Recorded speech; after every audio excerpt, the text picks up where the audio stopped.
People often make being a servant in an Edwardian mansion sound like a dream: shiny silver dishes, neat uniforms, and a chance to see how the rich lived. But the real story was much harder and not so glamorous. But here's something that might surprise you.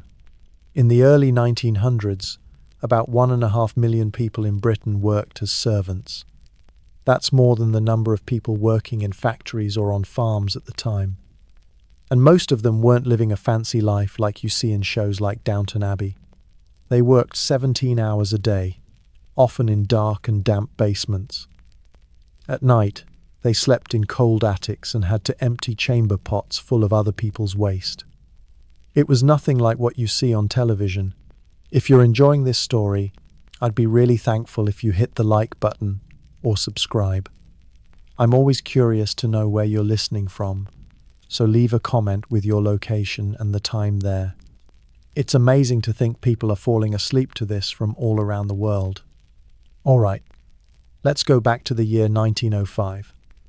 Trust me, this is going to be a journey you won't forget. But first, get comfortable. Yes, you. Adjust your pillow, pull up your blanket, because where we're going, you'll want to be warm and cozy.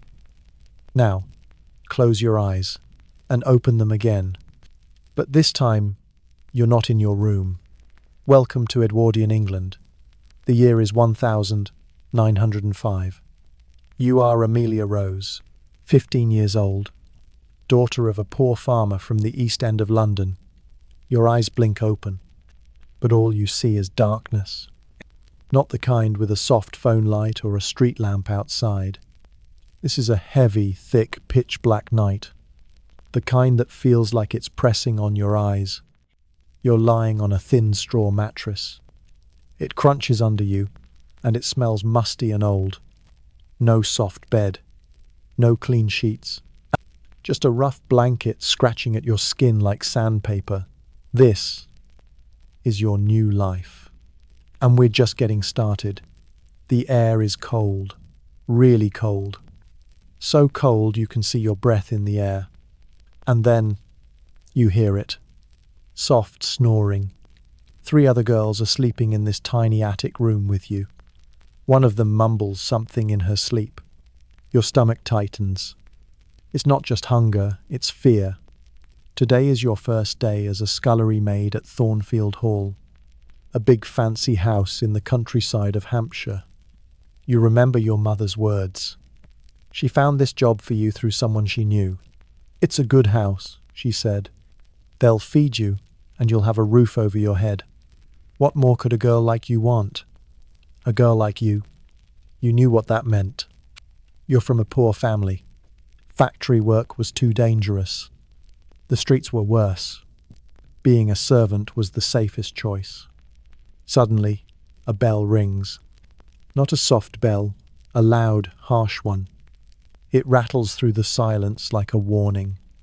A moment later, a small match lights up. Nora, the head housemaid, holds a candle. Its weak yellow light fills the room. She whispers, "Up you get, girls. It's 5 o'clock. Cook wants the stove lit and the water boiling before she comes down. 5 in the morning. Your body is still sore from yesterday's long train ride from London. But there's no time to rest. Your new life has just begun." You remember the long walk up to the big house, carrying just one small cardboard suitcase. Then came the scariest part, meeting Mrs. Hartley, the housekeeper. She looked you up and down like you were an animal she might buy. "Bit scrawny," she said to no one, "but I suppose she'll do it." She kept talking. The last girl left without warning. Went to a factory, can you believe that? As if that's a life for a decent young lady. Before you could even think, Nora nudged you. "Come on, new girl. No standing around on your first day. And remember what Mrs. Hartley said. Servants should be seen and not heard. Actually, try not to be seen at all." You hurry to get out of bed. The wooden floor feels freezing cold on your bare feet. The other girls are already awake, quickly washing their faces with water from a shared bowl and pinning up their hair. No hot showers here. Just a cold, wet cloth to wipe your face, neck and hands. Nora hands you your work clothes. A plain cotton dress, a rough white apron, and a small cloth cap. You need to dress fast, she says. The family's still asleep, but Mr. Clay, the butler, wants everything ready, 2 hours before they even wake up. And if you're not ready, well, good luck. Your hands shake a little. The buttons feel strange. Back home, you never wore clothes like this. But somehow, you get dressed. Nora looks you over, head to toe. That'll do for now, she says. But you'll need a proper uniform soon. A week's wages should cover it.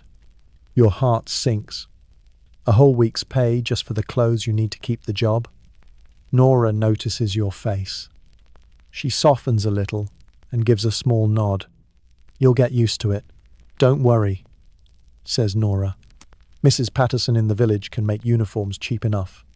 Then she adds, now come on. And just like that, you're following her down a narrow, twisting staircase. So many stairs. You start counting without thinking. 1, 2, 3, all the way to 64. 64 steps. From your cold attic bedroom to the deep basement kitchen. You don't know it yet, but these steps will become part of your life now. Every day. Up and down. Carrying coal, hot water, clean sheets, dirty laundry, chamber pots. This staircase. It will be your shadow, your struggle, your routine. The kitchen is large but gloomy.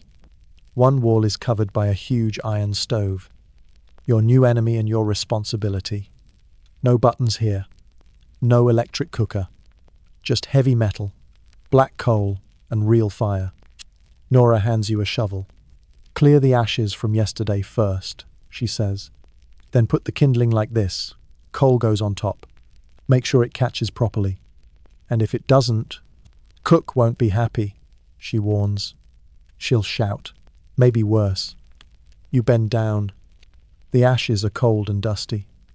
They stick to your fingers, your nails, your sleeves. The smell of old smoke wraps around your hair and clothes. This isn't like your coffee machine back home. No warm lights. No soft sounds. Just ash and heat and sweat. Before you've even finished lighting the range, Nora is already moving on. You need to start heating water, she says. Lots of it. The family will need hot water for washing. And while it heats, polish the brass, she adds. Her voice is calm but firm. There's always something to do. You nod, trying to remember everything. But the list keeps growing. After that, scrub the stone steps outside the servants' door. Then clean and shine all the boots. All 14 pairs. And after that, help the cook prepare breakfast. Then carry ash buckets up from all the fireplaces in the house. You don't say a word. You just listen, nod, and move. Because this is your new life now. And it's only just beginning. Then it's time to scrub the kitchen floor. Yes, before breakfast. Not their breakfast. Your breakfast, which you'll eat standing up, in a corner, while the family's food is being cooked nearby. You look up, unsure. What time do I finish? Your voice sounds small in the big, cold kitchen. Nora laughs softly. Not in a mean way. More like someone who's heard that question 100 times. Finish, she says. Oh, you poor thing. You don't finish, love. Not really. Her words hang in the air. You'll be up until the family goes to bed. Could be 10. Could be midnight if they have guests. She shrugs. And then back up at 5 tomorrow. That's when it hits you. The truth of what this job really is. 6 days a week, with maybe half a day off on Sundays if you're lucky, and all that for just £3 a year, plus food and a place to sleep. You do the math in your head. That's less than what factory girls make in 1 month. But then you remember what your mother said when she put you on that train yesterday. At least you won't be choking on cotton dust or losing a finger to some machine. Still, it's a hard truth. This isn't freedom. It's survival. Don't look so glum, says Nora, as if she can read your thoughts. It's better than the workhouse. That line again. The old measure of everything. Better than the workhouse. Better than the streets. Better than starving. Not good. Just not the worst. The kitchen begins to stir around you. You hear quiet footsteps and the clink of metal. Betsy, the kitchen maid, walks in and starts chopping vegetables without a word. Then comes Mrs. Peters, the cook, a strong woman with big arms from years of hard work, lifting pots, kneading bread, carrying trays. She barely looks at you. Finally, Mr. Clay arrives. The butler, dressed perfectly in black, even at this early hour. Not a wrinkle on him. Not a smile either. They pass by like you're not even there. You're the lowest servant. A scullery maid. The pot scrubber. The invisible one. By 7 a.m., you've already lit the iron stove, carried 12 heavy buckets of coal from the cellar, polished 14 pairs of boots, scrubbed the stone steps, and helped Betsy peel potatoes for the family's breakfast. And the day has only just begun. Your hands are sore and red. Your back hurts badly. And the worst part? The day has only just started. Time to carry up the hot water, says Nora. You follow her to a big metal pot where the water has been heating. She teaches you slowly how to fill the heavy brass cans without splashing. Each one feels like lifting a stone, at least 10 pounds when full. And now comes the hardest part. You have to carry these cans up all 64 steps to the family bedrooms. Don't spill it, Nora warns. And whatever you do, don't let the family see you. There are rules. Always use the back stairs. If you do see someone from the family, press yourself against the wall. Keep your eyes on the floor. Never, ever look them in the eye. You try your best. The first can nearly pulls your arm out of place. By the third trip, your arms are shaking. By the fifth, your legs feel like jelly. But somehow, you find a way to keep going. You learn to hold your back straight. Take the stairs one step at a time. Don't think about the pain. Just move. Then it happens. As you reach the corner of the back stairs carrying your 6th can of hot water, you almost bump into someone. A young woman, dressed in a fine robe. Her hair is neatly done. She smells like lavender. It's Lady Catherine, the eldest daughter of the house. You freeze in place. Your heart races. You remember Nora's words, eyes down, back against the wall. But something strange happens. She walks right past you, like you're not even there. Not a single glance, not a smile, not even a pause. Just the soft scent of perfume in the air, like a dream that passes by without touching you. And in that quiet moment, you understand something deeply. You're not just carrying water. You're not just working in this house. You are invisible. A shadow, a ghost, moving through their world without being seen. Later, when you get back to the kitchen, you whisper to Nora, "Did you see her?" "See who?" she asks, looking confused. "Lady Catherine, on the stairs, just now." Nora just shrugs. "I never notice them anymore," she says, "and they never notice us. And that's the truth. That's how it works here. But you had noticed her. You saw the silk of her dressing gown, the soft curls in her hair. You smelled the lavender perfume. And quietly, you wonder what it must feel like. To wake up whenever you want. To have someone else bring you hot water. To wear clothes worth more than your whole year's pay. Back in the kitchen, everything is busy. The servants are rushing to prepare breakfast. But not for you. It's for the family. And their breakfast is like a royal feast. There's everything. Kippers, eggs, bacon, toast, kedgeree, devilled kidneys, porridge, fresh pastries, coffee, tea, all served on shiny silver plates, with polished covers to keep it warm. And your breakfast? Just a mug of weak tea, so light you can see through it, and a piece of bread with a tiny bit of dripping. You stand near the kitchen sink as you eat. No time to sit. What happens after breakfast? You ask Betsy, the kitchen maid. She looks at you with surprise, as if you asked something silly. After breakfast, she says, well, then we start lunch. And so the day goes on. No break, no pause, just more work.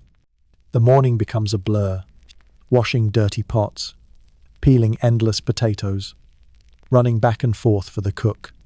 Coal, buckets, stairs, always more stairs. By midday, your arms feel as heavy as iron. Your feet ache inside your old boots. Hand-me-downs from a maid who quit last month. Your back is sore, like a tight rope, stretched and painful. Then suddenly, you hear a loud sound. The servant's dinner bell. Your heart jumps. Finally, a chance to sit, to breathe. The servants' hall is long and plain, with a wooden table running through the middle. You follow Betsy inside, but just as you're about to sit, she grabs your arm. Not there, she whispers. That's for the upper servants. You look around, and you notice even sitting has rules. The table is like a ladder. At the very top sits Mr. Clay, the butler. At the end, Mrs. Hartley, the housekeeper. Then come the valet, the lady's maid, the cook, the footman, and finally, the maids. And then, you. At the very bottom, you squeeze onto a bench that barely fits under the table. The food is simple but warm. A thick stew, more vegetables than meat. Some bread, some potatoes. Nothing fancy. But after the work you've done all morning, it tastes wonderful. The room is filled with voices. People talk, laugh, whisper, but not much is said to you. You're still the new girl, the outsider. You'll have to earn your place here. Then you hear a whisper from one of the footmen. Did you hear? Lady Catherine has a new suitor. Some baron from Yorkshire. Rich, they say. Another voice replies. She better hope he proposes soon. She's nearly 22, practically on the shelf. A wave of laughter travels down the table. Not cruel, just normal. Their world. Their rhythm. And you sit quietly, listening, learning, adjusting to your new life, one moment at a time. Even Mr. Clay smiles a little. You listen closely, curious. These bits of gossip about the upstairs family feel like pieces from a storybook. It's like hearing whispers from another world. Stories of people you almost never see, even though you live right below them. Then suddenly, a sharp voice snaps you back to reality. New girl, says Mrs. Hartley, her tone as cold as ever. You'll be needed to help serve tea this afternoon. One of the housemaids is sick. Your stomach drops. Serving tea means going upstairs. It means being seen. It means talking to the family. But I don't know how, you say quietly, afraid. Mrs. Hartley doesn't care. Then you'll learn, won't you? She says. Her voice tells you the decision is made. After the servants' dinner, there's a short break. 15 minutes in the servants' hall, the only time you're allowed to sit and rest. Everyone else stays busy. Some mend old clothes, others write letters to family, but you just sit quietly. You have no letters to write yet, and nothing to mend. Just sore feet and a mind full of worry about what's coming next. The minutes pass too quickly. Before you know it, the break is over. Back to work. Nora pulls you aside. She's going to teach you tea service fast. You don't talk unless someone speaks to you, she says. You hold the tray on the left. Never let the teapot go empty. And whatever you do, don't drop anything. Then, right at 4 o'clock, you follow Nora up the grand main staircase. Not the back stairs this time, because now you're on official duty. and what you see takes your breath away. Thick carpets that feel like clouds under your feet, shiny wood walls, golden framed paintings, crystal chandeliers above your head. It feels like a palace, not a house. Then you enter the drawing room. It's even more beautiful. Tall windows pour in sunlight. Silk wallpaper shines. Velvet chairs sit perfectly around a low table. You see them waiting.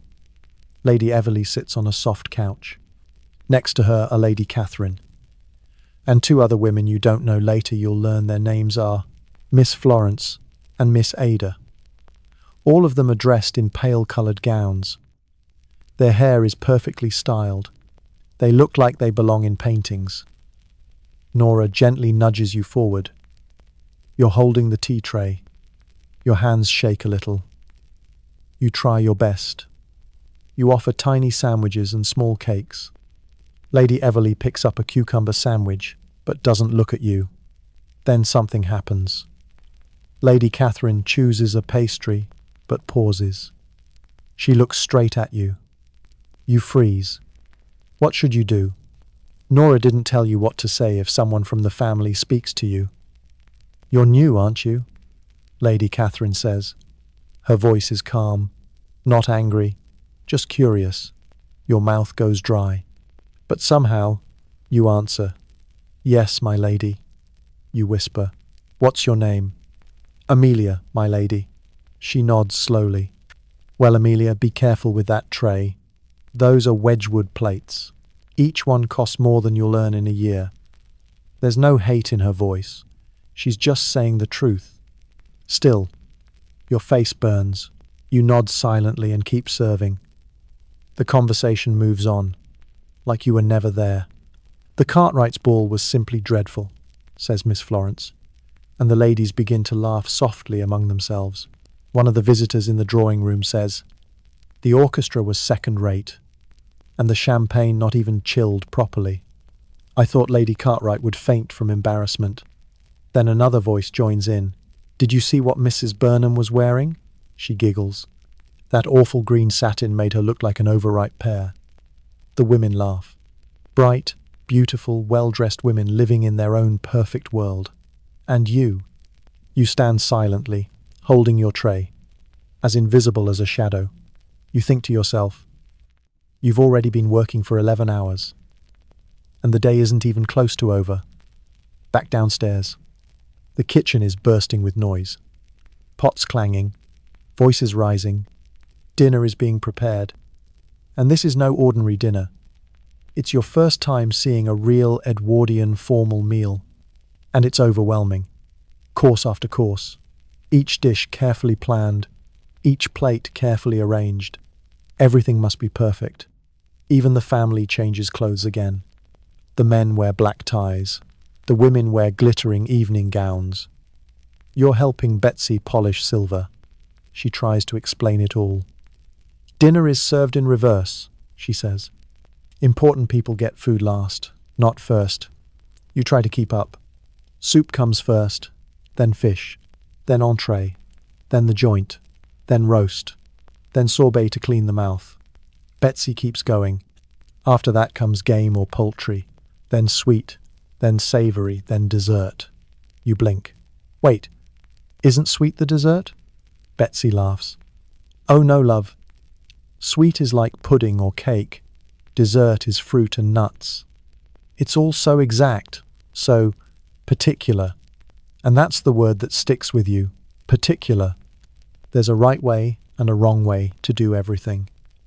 And the wrong way is never allowed.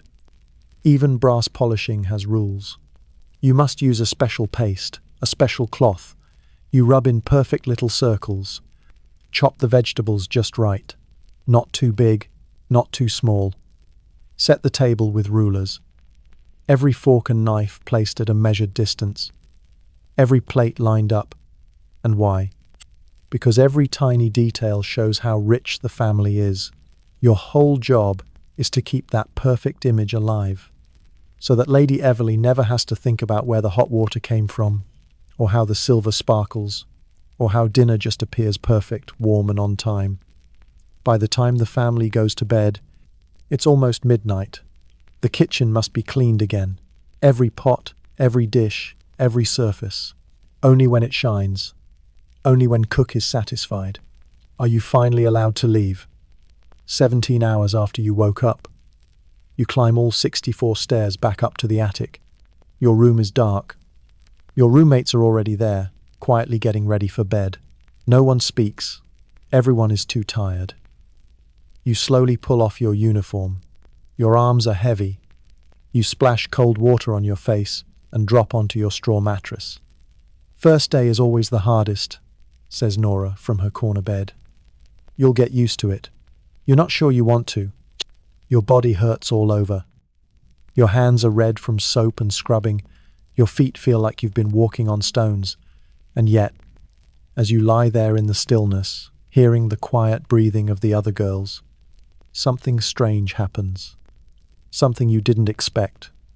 Let me know when you're ready for the final part, or if you'd like to continue this soft, immersive storytelling. A small feeling creeps in. Not joy, not relief, but something quiet and strange, a sense of accomplishment. You made it through the day. You didn't break anything. You didn't get fired. And somewhere between the fear and the hard work, you learned things. How to clean the big stove. How to shine silver until it gleams. How to hold a tea tray without shaking the cups. They're small things, but they are your victories. They belong to you. You look out the little attic window. You see a patch of sky. Stars twinkle above the trees. The same stars your mother sees in London. Maybe she's thinking of you now, hoping you're doing well in your brand new job. The same stars will shine tomorrow night, and the next night, and the one after that. Because this is your life now. Day after day of hard work. Work that no one sees. Work that keeps everything else shining. You are the shadow that helps create the beauty above. You lie down on your thin mattress. You close your eyes. You know what's coming. In just 5 hours, the bell will ring, and you will get up and do it all again. But today something happened. Something quiet. Something that changed how you see the world. You saw another life. One of beauty, yes, but also one full of rules you don't fully understand. Lady Catherine, so rich, so elegant, still waits for a man to decide her future. Even she is trapped. Not in dirty kitchens or long stairs, but in her own kind of cage. Golden, soft, but still a cage.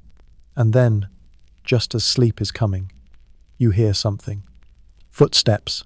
Fast. Voices. Whispers. You sit up. What's going on? You whisper. Nora sits up too. Her face looks tense. Don't know, she says. She puts on her dressing gown and steps into the hallway. A few minutes later, she returns. Her face is pale. It's William, she says softly. The hall boy. He collapsed. He's been working with a fever all day. A silence fills the room. Heavy. Cold. Did they send for the doctor? You ask. Nora nods, but says nothing more. She doesn't need to. Everyone already knows. Servants don't get rest days. No sick pay. No help. If you can't work, you're replaced. Just like that. Poor lad. One of the other maids whispers. He's only 12. 12. You blink. He's younger than your little brother. He works like you. Carries coal. Cleans boots. Runs up and down those 64 stairs. You feel a tightness in your chest. Should we do something? You ask. Help him? Nora shakes her head. Number. There's nothing we can do. Just sleep. If he's gone tomorrow, we'll all have to pick up the extra work. And just like that, it's over. No more talk. The moment disappears, as if it never happened. But it stays with you. A cold, quiet truth. No one is safe. Not even a 12-year-old boy. You lie back down. But now, sleep is slow to come. You think of William, feverish, alone. You think of Lady Catherine in her silk robe. of your mother, who believed this would be a better life. And you wonder, what will tomorrow bring in this strange new world you've stepped into? This world of shadows and silver, where you live in plain sight, but no one truly sees you. As your eyes finally close, you hear the soft sound of rain, tapping the attic window, a gentle rhythm, like a lullaby, and slowly you drift into sleep. Not peaceful dreams, just deep, heavy exhaustion. The next morning comes too quickly, and it's worse than the day before. Much worse. The moment Nora shakes your shoulder, your muscles cry out in pain. Everything hurts. Your legs, your arms, even your fingernails. But the bell has rung. And in this world, the bell is law. Come on, lazy bones. Nora whispers with a tired smile. Cook wants to see you before breakfast. Your stomach twists. Did you do something wrong yesterday? Are they going to send you away? You don't speak. You just follow Nora. Down those 64 steps again. 1, 2, 3. You count each one, trying not to think. The kitchen is already busy. Pans clanging, fire roaring, smells of flour and smoke. But someone is missing. William is gone. In his place, a new boy is struggling with a coal bucket. He looks even younger than William. He's tiny, barely tall enough to lift the heavy load. His name is Thomas. You learn later. At the stove, Mrs. Peters kneads dough, her broad back moving with slow strength. She doesn't turn right away when Nora speaks. The new girl's here, Mrs. Peters, Nora says. Finally, she turns. Her arms are covered in flour. Her eyes are sharp, but not unkind. Ah, Amelia, isn't it? She says. Nora says you did well enough yesterday. Not too much breakage. You blink. A compliment? Already? Thank you, ma'am. You whisper, eyes low. Just like you were taught. We're short-handed now. Mrs. Peters continues. With William gone, I need you to take on extra work. You swallow hard. More work? You're barely standing already. But you nod. You don't trust yourself to speak. Good, she says simply. You'll need to learn fast. Then her voice lowers. There's a way things are done here. She tells you. A proper way. If you don't follow it, there will be consequences. Her eyes hold yours for a moment. Not cruel, just serious. Then, just like that, she wipes the flour from her hands. Off you go. The range won't light itself. You turn back to your tasks, but your mind is full of questions. What happened to William? Is he resting somewhere, or was he simply replaced? There's no time to wonder. No time to worry. The morning hits like a wave. Same tasks, same stairs, same cold metal buckets. But today, everything feels harder. Your body fights every step, every lift, every scrub. Stand up straight, Nora hisses quietly as you lean over the sink. Mrs. Hartley is doing her morning check. Just like that, the pressure returns. Not just to do the work, but to do it perfectly. Because in this house, mistakes don't stay unnoticed. You stand up straighter, ignoring the sharp pain in your back. Mrs. Hartley walks in. Her black dress is perfectly pressed. A ring of keys jingles at her side. She doesn't need to say much. The whole room falls silent. Those keys at her waist open every door in the house, every closet, every cupboard. Nothing is locked to her. She rules the female staff. Strict but calm, fair but serious. Her sharp eyes move quickly across the kitchen. Melway, she says, pointing. Polish that copper again. And someone sweep under the table. I see crumbs from here. You keep your head down, scrubbing a pot that's already clean. You hope she won't notice you, but she does. You, new girl, she says. Your heart sinks. Yes, Mrs. Hartley, you answer. You'll serve at dinner tonight.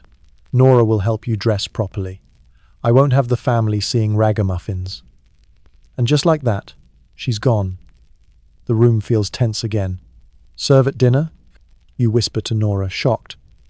I've never... Don't worry. Nora cuts in gently. You'll just stand by the wall, clear the plates when Mr. Clay gives the signal. The footmen do the real work. That afternoon, while the family went riding, Nora brought you to her room. She opened an old trunk and pulled out a neat black dress with white cuffs and collar. My old serving dress, she says. It'll be big, but we'll pin it. You'll need a proper cap too. You step into the dress. It's loose, but clean. The black fabric gives you a strange feeling like you're someone new. A little more proper. A little more important. In the mirror, you see someone who almost looks like a real housemaid. Not just a tired scullery girl. Remember, Nora says as she straightens your collar. No fidgeting. No eye contact. Don't speak unless spoken to.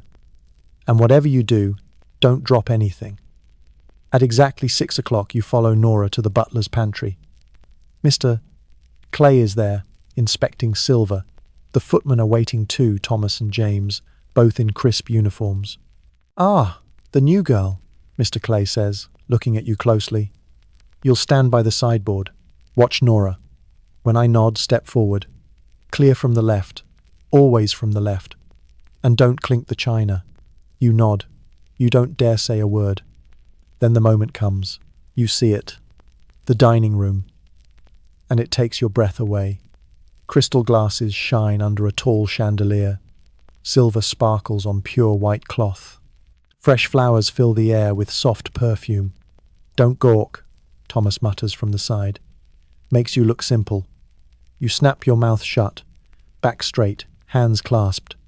You take your place by the sideboard, just as you were told. Then, they enter. The family.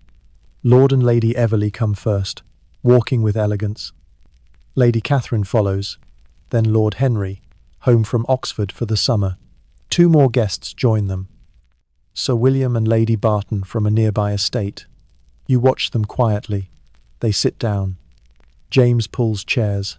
Thomas unfolds napkins. Everything is smooth, polite, practiced.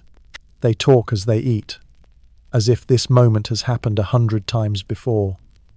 Did you see the Carringtons in London? Lady Barton asks. They bought one of those awful motor cars. Frightened my horse near Hyde Park. Henry wants one of those noisy machines, Lady Everleigh says with a sigh. Not a fad, mother, Lord Henry replies. His voice is proud and sure. You stand quietly, still, invisible, but listening, watching, taking in a world that isn't yours but surrounds you all the same. The future, said Lord Henry confidently. Mark my words, in 10 years. Everyone will own one. The meal went on without pause. Soup, fish, entree, then the joint. Each course followed smoothly, like dancers following steps in a quiet ballroom. You stood quietly, watching. Thomas served from the right. James and Nora cleared from the left. Mr. Clay watched everything. Every move, every plate, every crumb. Then it was your turn. You took a deep breath, carefully stepped forward, left side only, just like Nora said. 1 plate at a time. No one looked at you, no one spoke to you. It was as if you were part of the furniture, a chair, a coat stand, a shadow on the wall. But then, as you reached for Lady Catherine's plate, she looked up, just for a second. Your eyes met. A flicker. Something passed between you. A question, a thought, or maybe you just imagined it. Back in the kitchen, everything changed. The quiet upstairs turned into chaos downstairs. Plates arrived in stacks, dirty, greasy, sticky with sauce and crumbs. You stood beside Betsy, the kitchen maid, matching her rhythm. Scrape, wash, rinse, dry. You're getting better, Betsy said with a smile. Took me a whole week to stop breaking things. You smiled back, your hands aching but proud. Your fingers were red and rough, but the dishes sparkled in tall, clean stacks. By the time dessert was being served upstairs, you were already preparing for tomorrow, stacking plates, wiping down the counters, putting things in their places. Later, in the servants' hall, you sat with the others. Everyone looked tired. Some were rubbing their backs. Others just stared at their hands. "Well done today," Nora said, sinking into her chair. "Mrs. Hartley might turn you into a proper housemaid yet." "Is that a step up from scullery maid?" you asked, rubbing your sore wrists. The other servants looked at each other. Some chuckled. Some just gave a small shake of the head. "Of course it is," said Thomas, leaning back with a grin.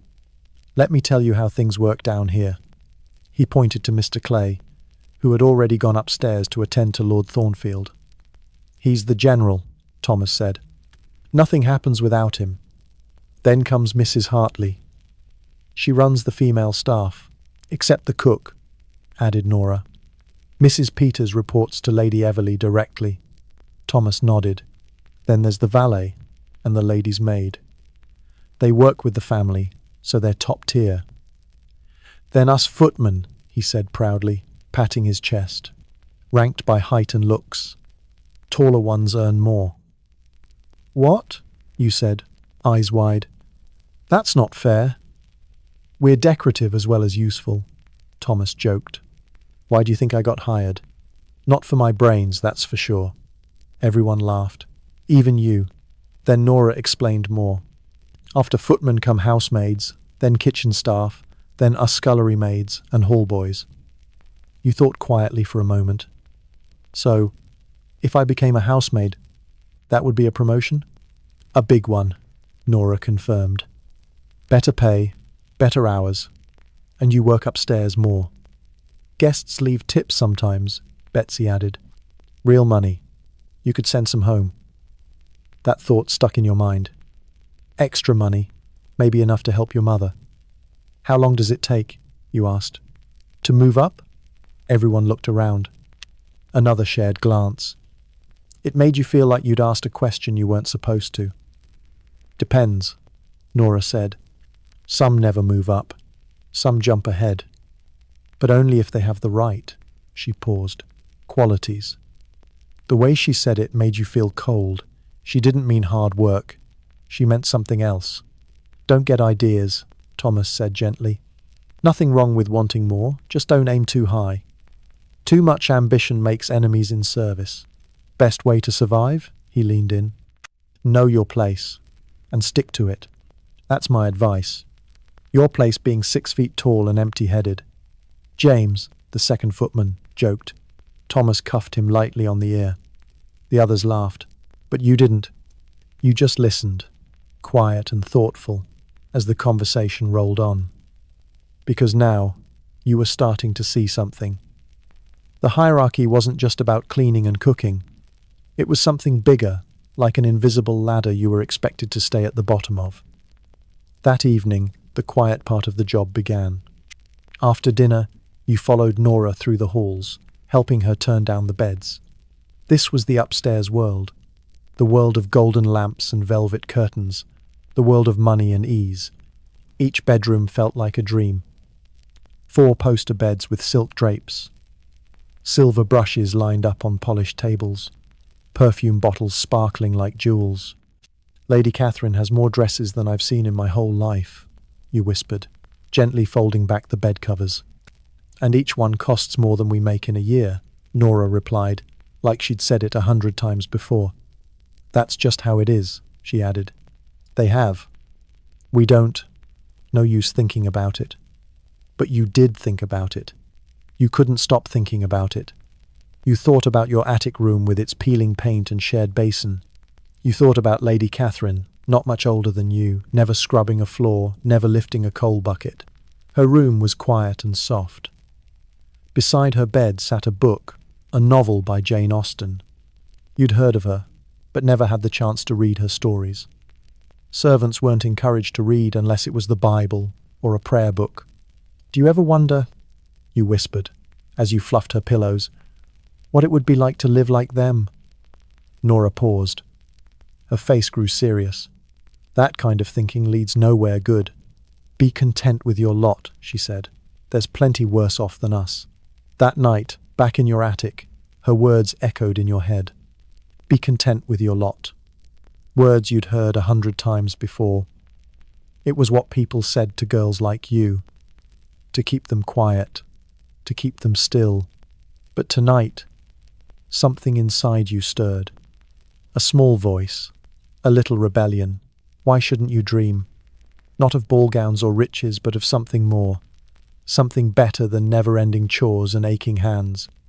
Just then, a soft sound broke the silence. Sobbing. Quiet crying from the bed beside you. It was Annie, the youngest housemaid, barely 14. "What's wrong?" you whispered gently. "I miss my mum," Annie sniffled. "And my little brothers. I haven't seen them in 6 months." You reached across the gap and held her hand. It was cold and trembling. "When's your next half-day off?" you asked. "Sunday after next," she whispered. "But they live in York. Too far, too far, too far for a girl with no train fare and no time to spare." She fumbled under her pillow and pulled out a wrinkled piece of paper. "A letter from my mum," she said. "But I can't read it. I never learned properly." Without thinking, you slipped into her bed beside her, took the letter in your hands, and began to read. "Dear Annie," you said softly, "we hope this finds you well." Your voice was quiet, almost part of the darkness. You read about her little brother, about rent paid, about prayers whispered. By the time you reached the end, Annie was no longer crying, just holding your hand tightly. "Thank you," she whispered. "Will you help me write back on Sunday?" "Of course," you said, your voice warm in the quiet night.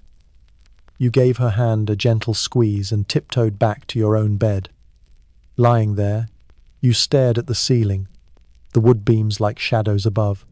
You thought about Annie, missing her family, about your own mother waiting back in London, about Lady Catherine, waiting for a suitor to decide her future.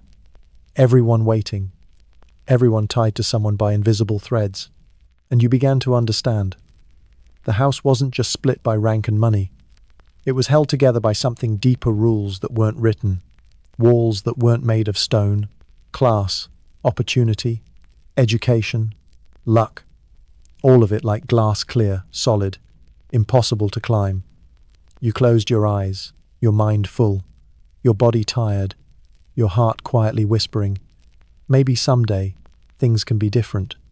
The next morning began like any other. You were on your knees, scrubbing the kitchen floor, hands raw from hot water and soap. Then came the surprise. Mrs. Hartley appeared in the doorway, her sharp eyes scanning the kitchen like they always did. But this time, she stopped at you. "Amelia," she said briskly, "you're to attend Lady Catherine this afternoon." Your brush stopped moving. You blinked. "Me? Mrs. Hartley?" Your voice was small. "But I'm not trained as a lady's maid."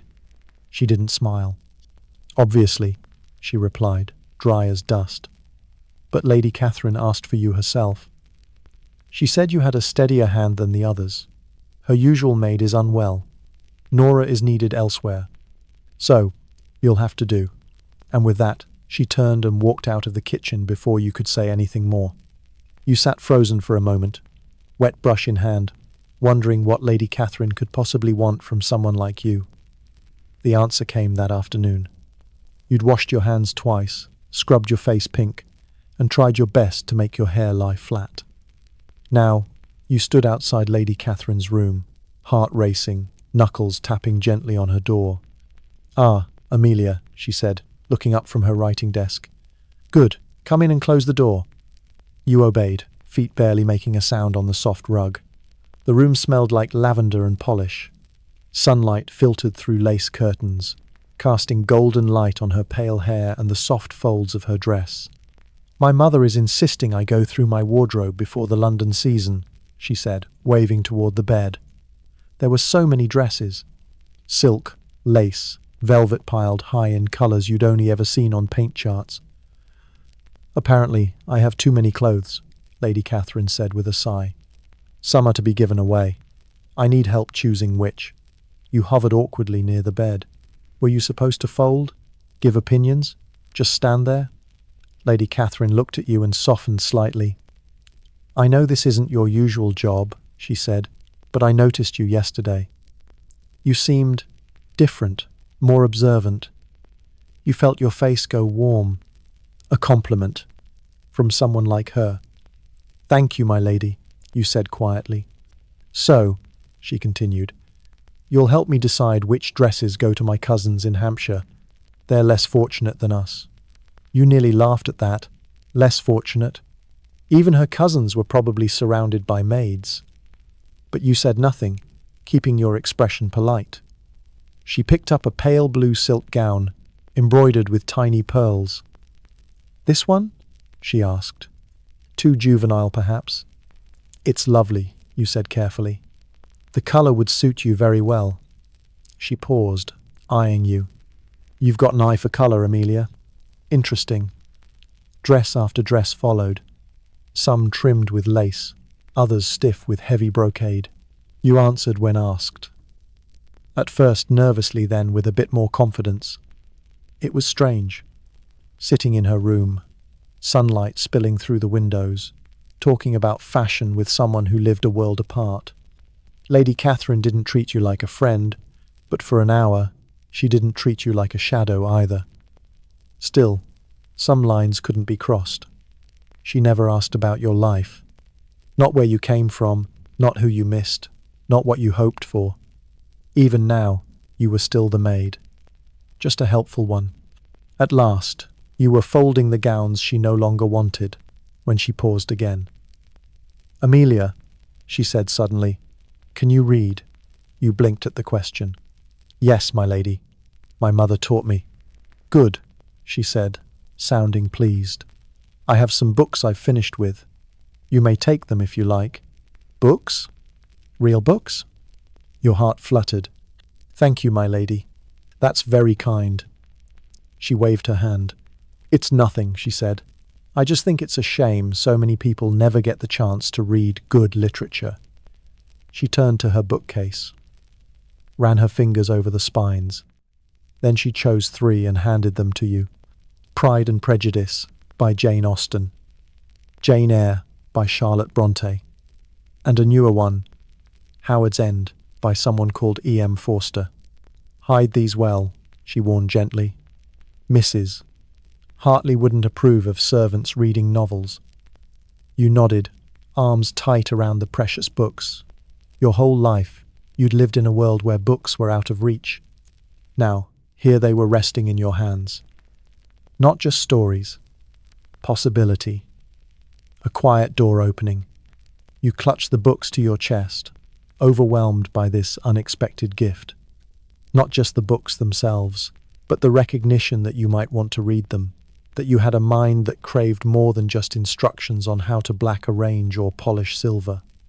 I will, my lady. Thank you. As you turned to leave, Lady Catherine spoke again, her voice softer than before. Amelia, what would you be if you weren't in service? The question stopped you in your tracks. What would you be? No one had ever asked you that before. It was assumed that girls like you went into service. That was your lot, your place. I don't know, my lady, you answered honestly. I've never thought about it. Lady Catherine nodded as if you'd confirmed something for her.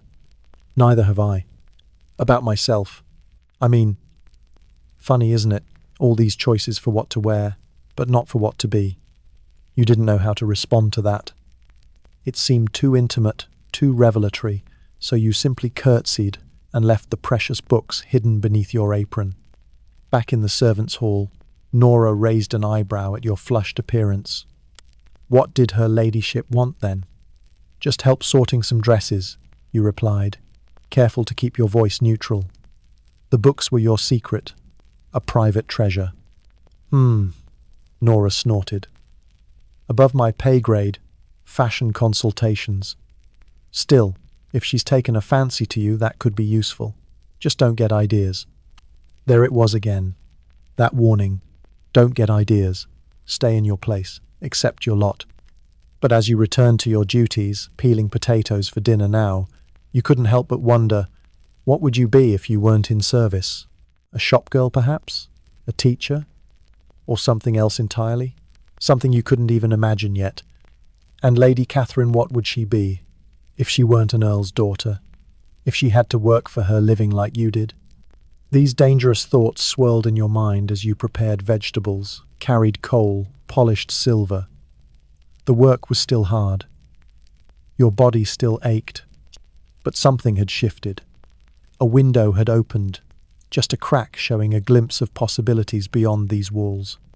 That night, long after the others were asleep, you pulled out Pride and Prejudice from its hiding place beneath your mattress.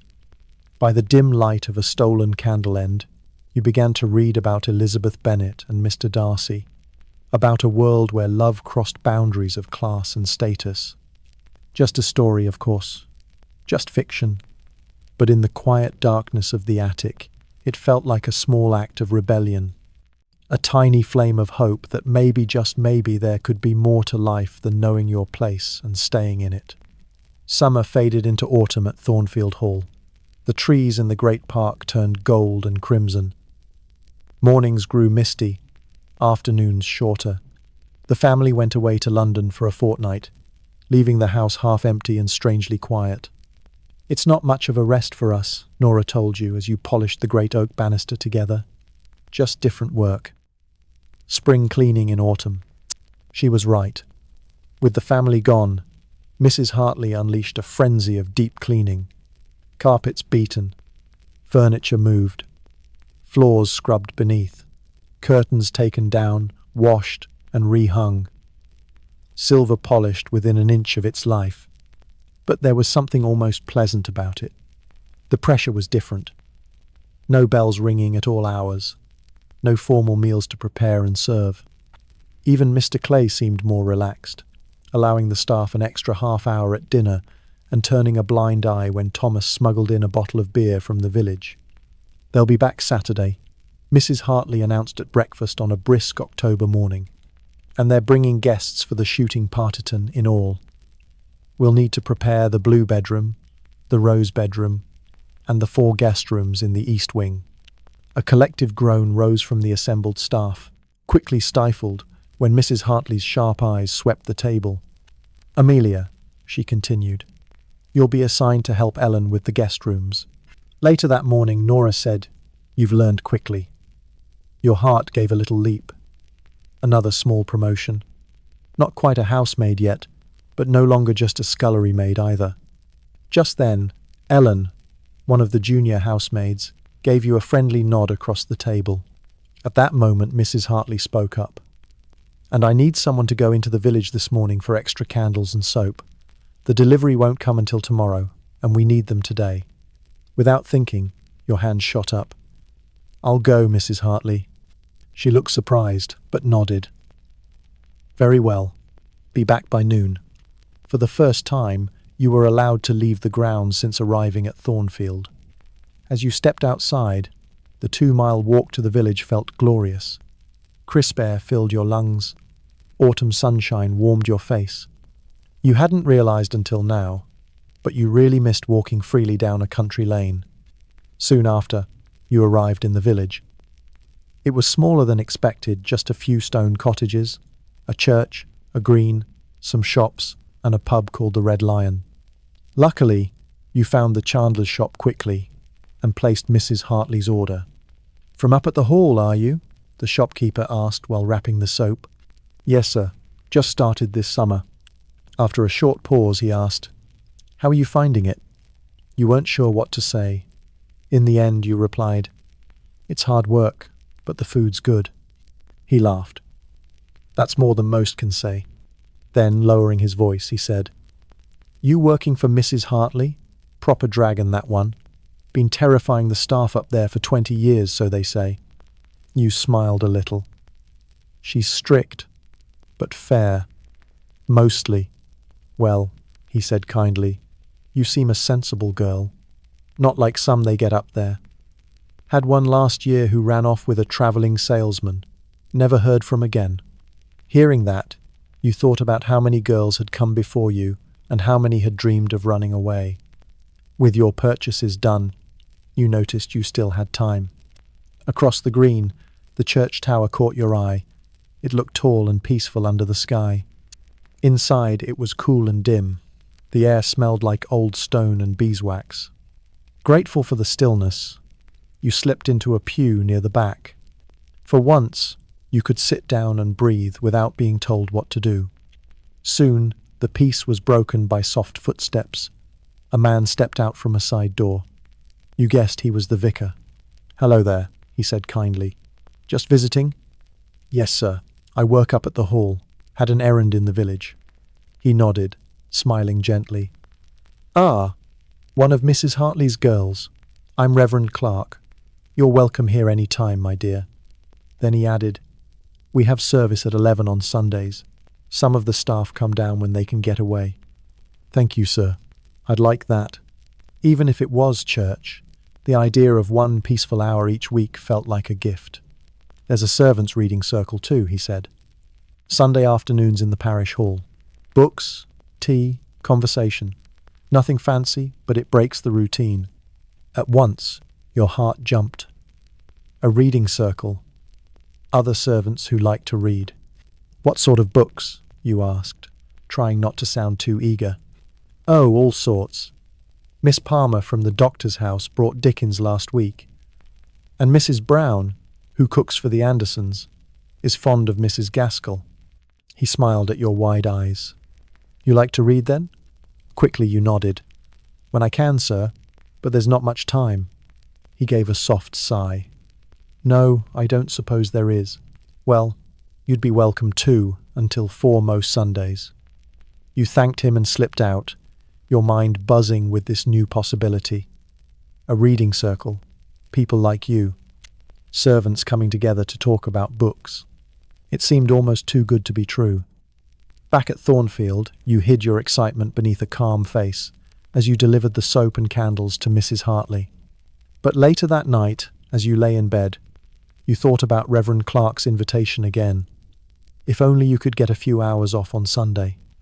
Then again, servants rarely got more than an hour or two free on the Sabbath, and even that was usually in the evening only after the family's needs had been met. Still, the seed had been planted. Suddenly, you realized a world existed beyond these walls. People who worked like you, but still found time for books, for thinking, for talking. And for the first time you wondered, could there be more to life than just work? You fell asleep with Pride and Prejudice tucked beneath your pillow and dreamed of Elizabeth Bennet walking the halls of Thornfield, wearing a housemaid's cap. Then came the storm. The family returned not quietly, but in a whirlwind. They brought with them a grand shooting party. Bankers, politicians, lords from London, all eager to storm the estate and shoot down as many birds as they could. And with them came their wives Elegant and Cold, who wrote long letters in the mornings and sipped tea in the afternoons, their voices soft, their diamonds louder.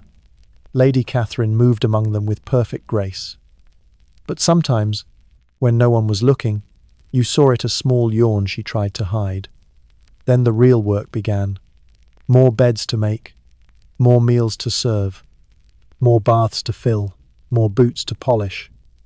The staff worked from dawn until after midnight. And still, the bells kept ringing. You all fell into bed half dead with sleep. But even then, the mornings came too soon. "Shooting parties are the worst," Thomas groaned, as he polished the 100th pair of boots. "Give me Christmas any day." "Is Christmas that busy too?" you asked. He paused, then chuckled. "Of course, but at least there's a bit of fun in it. Cook makes us treats. The family gives gifts, usually gloves or a scarf. But it's something, and for the first time, you thought about Christmas. Would you be allowed to go home to London? To see your mother? Your brothers? But deep down, you already knew. The journey cost too much. And who would do your work if you were gone? Finally, after 10 long days, the shooting party left. They left behind towers of laundry and a staff on the edge of collapse. But rest never came. November rolled in, carrying the first cold breath of winter. A whole new set of jobs followed behind. Suddenly, you were lighting extra fireplaces, filling hot water bottles, installing storm windows, preserving fruit before it spoiled. And even though the work never ended, you were not the same girl who had arrived in the summer. Your hands, once soft, were now strong. You could carry a full coal scuttle with ease. Black arrange in minutes. Polish silver to a perfect mirror. Bit by bit, your body learned how to move quickly, how to waste no energy. And somewhere along the way, you'd made friends. Not just Nora, who gave you wise advice, but Ellen, who taught you card games on slow evenings, and Betsy, the kind kitchen maid, who always saved you extra biscuits when she baked. Even Thomas, for all his swagger, had a kind word for you most days. But more surprising than anything else was your growing connection with Lady Catherine. She began to ask for your help, often not just for her dresses now, but also for flower arrangements, writing letters, even reading to her while she worked on her embroidery. Slowly, her sitting room became a quiet place where you could breathe. A space between two worlds. Not upstairs, not downstairs, just there. One grey afternoon, rain tapping against the windows, she looked up and asked, "Do you like poetry, Amelia?" "I don't know much, my lady," you answered honestly. "Just hymns mostly." Without hesitation, she handed you a small book. "Then we must expand your education. Start with The Lady of Shalott. I think you'll like it." She was right. The poem spoke to you in ways you didn't expect. A lonely lady, in a tower, seeing the world only through a mirror, not allowed to look at life directly.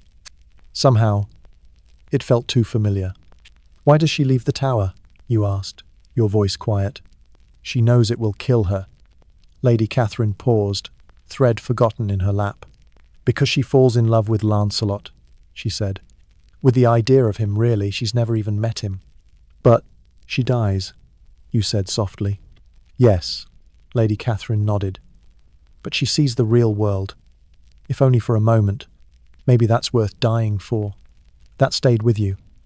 Even when you were back downstairs scrubbing, folding, sweeping, you kept thinking about that lady in the tower.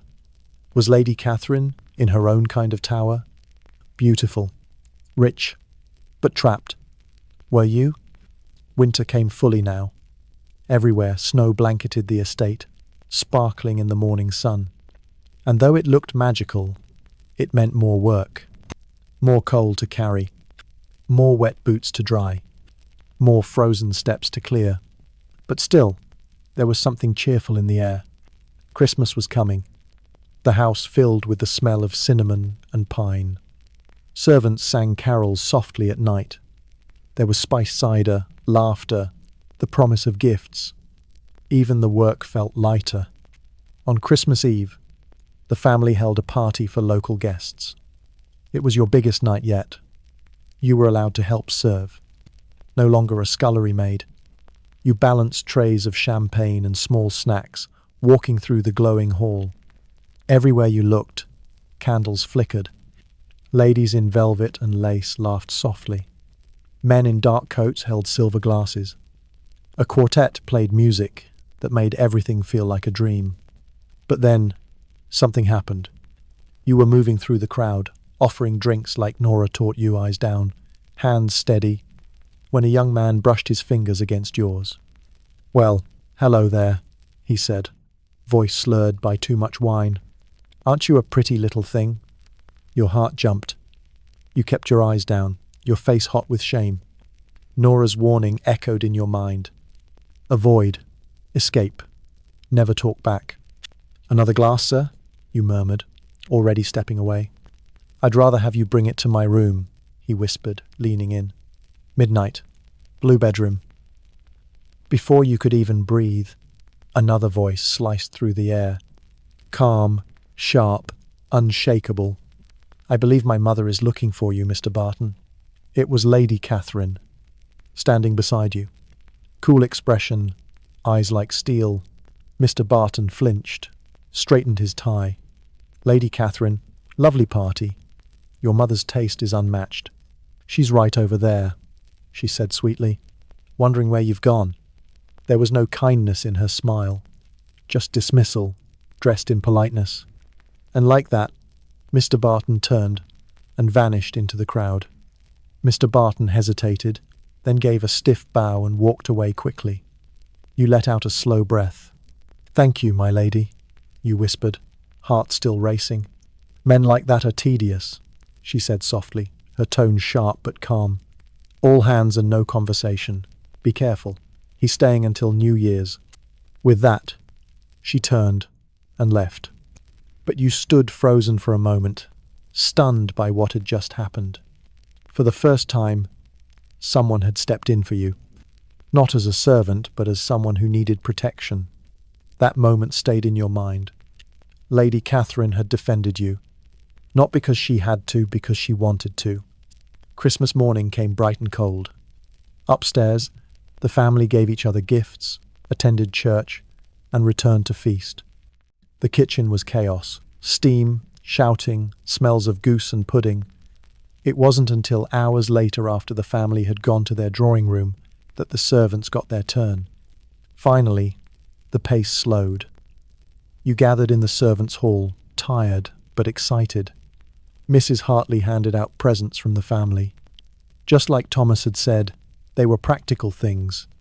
Wool gloves, scarves, a comb. To your surprise, you received a thick wool scarf in deep blue, nicer than anything you'd ever owned. Then came a quiet moment. Nora passed you a small parcel. This came for you, she whispered. From Lady Catherine, I think. Your fingers trembled slightly as you opened it. Inside was a familiar book, Tennyson's poems, the same one she'd read from. But what caught your breath was what was written inside. For Amelia May, you find your own tower to escape from. You quickly closed the book. Servants weren't supposed to receive such personal gifts. You knew it could cause trouble if anyone saw. But deep down, you clutched the message like treasure. It wasn't just kindness. It was a sign someone saw you, not just what you did, but who you might become. A few days later, the holiday guests packed up and left. The house slowly returned to its regular rhythm. But you didn't feel the same. Something had changed. Not just in your job, though, your skills were growing sharper. You could carry heavy trays with ease now. You could polish silver until it gleamed like mirrors. More importantly, your heart felt different. The poems under your mattress, the rescue at the party, the promise of a reading circle, still waiting in the village. As the new year stretched forward, so did your sense of what might be possible. January turned to February. The sky stayed grey. The air stayed cold. The house seemed to shrink inward, keeping the chill outside. Fires burned low. Rooms were shut to save warmth. The family kept to themselves more, choosing quiet evenings in the library. For the servants, it meant cracked hands from icy water, muddy boots to clean, and umbrellas dripping in the halls. But in a small way, winter gave you a gift, too. Darkness came early. The family went to bed sooner. That meant a little more time to breathe, to think. One night in late February, you were carrying clean sheets upstairs. As you passed the library door, you heard voices, Lord and Lady Everleigh. You paused, without meaning to. Their voices were low but sharp. She needs to decide, Lord Thornfield said. She's had 3 seasons, 3, and turned down every offer. A pause. Then Lady Everleigh answered, She's particular. Is that so wrong? His voice grew tighter. She's 23. People are talking. Let them talk, she said calmly.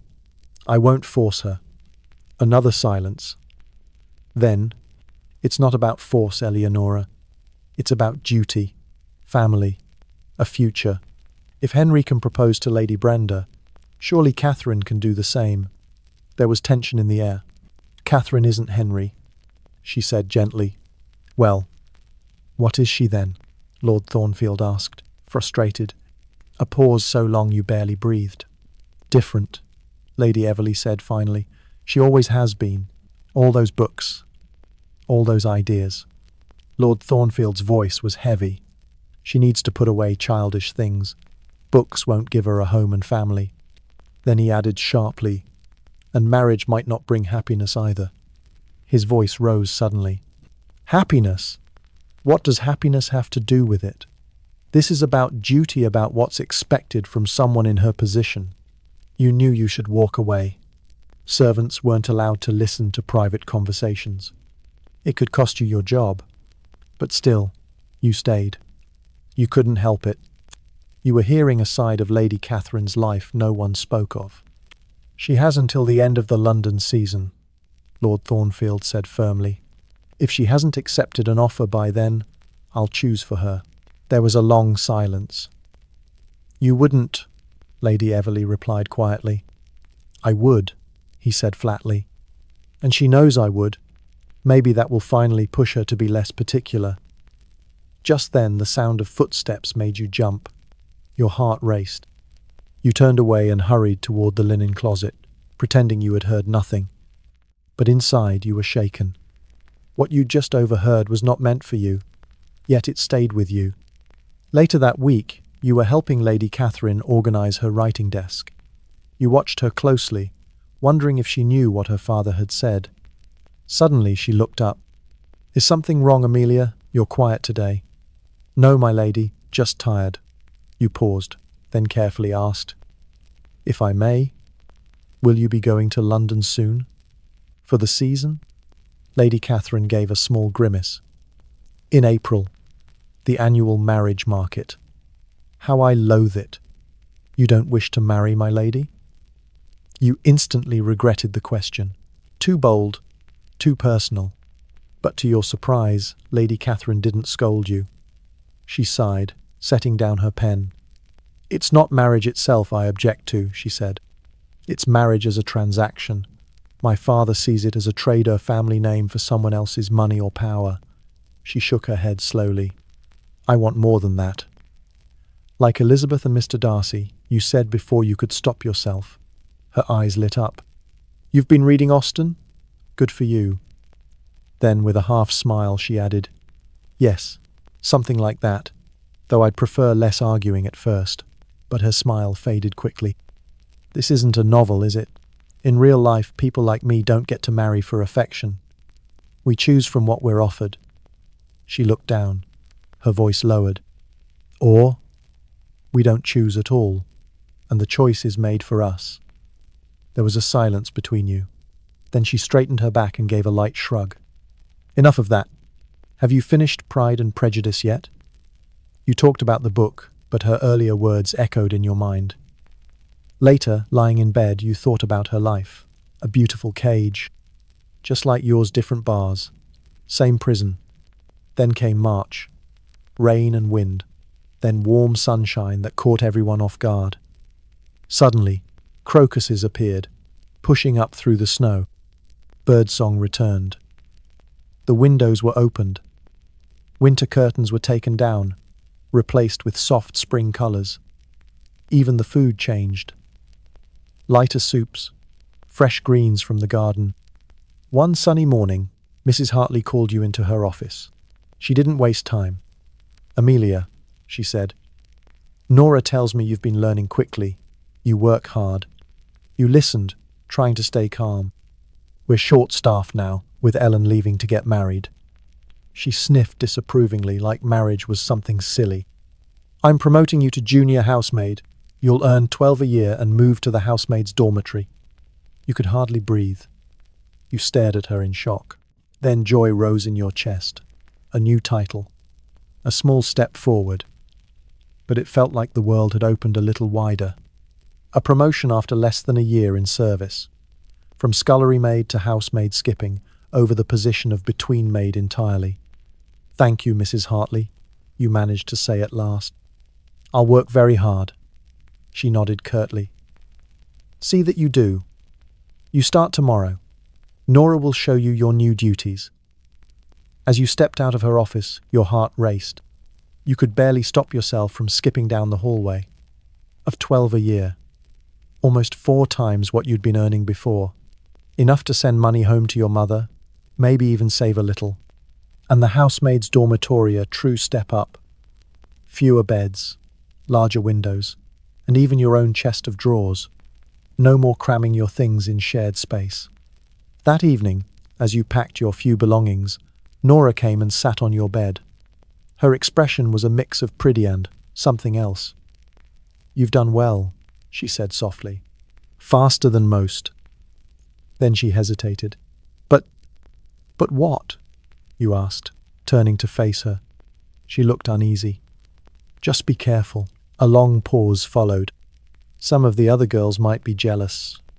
And, well, some might wonder why." "Why?" you repeated. "Why what?" Nora sighed, looking away. "Why you've moved up so quickly. Why Lady Catherine asks for you so often. Why Mrs. Hartley seems to approve of you." You frowned. "What are you saying?" "Nothing really," she said quietly. "Just, success has its dangers. Keep your head down. Do your work. Don't give anyone a reason to talk." Her words stayed with you as you lay in your bunk for the last time in the scullery maid's dormitory. But so did a quiet, growing excitement. For the first time since coming to Thornfield, you weren't just surviving. You were moving forward. Spring had arrived in the house, in the fields, and maybe, just maybe, in your life too. Spring faded into summer, the days grew longer, the sun warmer. Your new role as junior housemaid came with longer hours, but also more respectable work. No more coal scuttles, no more blacking boots. Now you polished the library shelves, arranged flowers in crystal vases, turned down beds with crisp linens. You still scrubbed and dusted. That never changed. But now you worked upstairs more oft among silk wallpaper and golden mirrors, not soot and steam. Best of all, your half-day off each week now fell on Sunday afternoons. And that meant final you could attend Reverend Clark's reading circle in the village. "Be back by 5, Mrs. Hartley warned the first time you asked. "And no wandering off." "Yes, Mrs. Hartley," you said, trying to hide your joy. That Sunday, you wore your second-best dress black, with a white collar you'd stitched yourself during quiet moments. The walk was lovely, hedges full of wildflowers, birds singing overhead, sunshine warming your face. The parish hall was a modest stone building beside the church. Inside, chairs sat in a wide circle. A dozen people, mostly women, mostly servants, waited with books in hand. A side table held a teapot, cups, and a small plate of biscuits. "Ah, you came." Reverend Clark smiled, standing to greet you. "Everyone, this is Amelia from Thornfield Hall." A few soft hellos came your way. A plump woman patted the chair beside her. "Sit with me, dear," she said warmly. "I'm Mrs. Brown. From the doctor's house." "First time?" You nodded shyly. "Well, you're very welcome," she said kindly. "We're discussing Jane Eyre today. Have you read it?" Your face lit up. "Yes, Lady Catherine gave it to me." The room went quiet. Surprised looks passed between the women. "The family lets you borrow books?" Mrs. Brown asked slowly. You realized your mistake. "It was one she'd finished with," you said quickly. "Nothing special." They nodded, but something had shifted. They said nothing more. Then the discussion began. And to your delight, everyone spoke freely. Some talked about Jane's bravery, others about Mr. Rochester's secrets. Everyone had an opinion. For the first time in ages, you felt like more than just a maid. You felt like a girl with a voice and a mind that mattered. Even you, after some hesitation, found yourself speaking up. You shared thoughts about Jane's independence and her bravery. To your surprise, no one laughed or dismissed your words. They listened. They nodded. The 2 hours passed in a blink. As the meeting ended, Mrs. Brown touched your arm gently. "Do come again, dear," she said with warmth. "It's so refreshing to have young minds among us." On the walk back to Thornfield, your thoughts raced. Not with tasks or chores, but with ideas and conversation. How strange, you thought, to be treated like someone whose voice mattered. It was so different from life downstairs where quietness was expected and invisibility was praised. But when you reached the house, something was wrong. The energy had shifted. Servants hurried through the halls. Voices were raised. You caught Nora's sleeve. "What's going on?" "Lady Catherine brought home a guest," she whispered, eyes wide. "A young man, Mr. Edward Blackwood, met him at a garden party. She didn't ask her mother first. Lady Everleigh is furious, but it's too late now. He's already here. Later that evening you saw him for yourself. He wasn't like the usual gentleman who visited Thornfield. No stiff collar or polished manners. His clothes were neat, but not perfect. His hair a little messy. He smiled easily. Helping Thomas serve dinner, you watched from the side of the room. Lady Catherine was glowing. She laughed at Mr. Promer. Blackwood's stories. She looked at him the way people look at sunlight. In the kitchen later, gossip flew fast. Mrs. Peters whispered to Mrs. Hartley, the housekeeper, "He has no title, no money, a writer, I hear, or a journalist. Not suitable," she added in a hush. "Her ladyship will never allow it." Mrs. Hartley nodded stiffly. "Lady Catherine knows better. She's being willful again."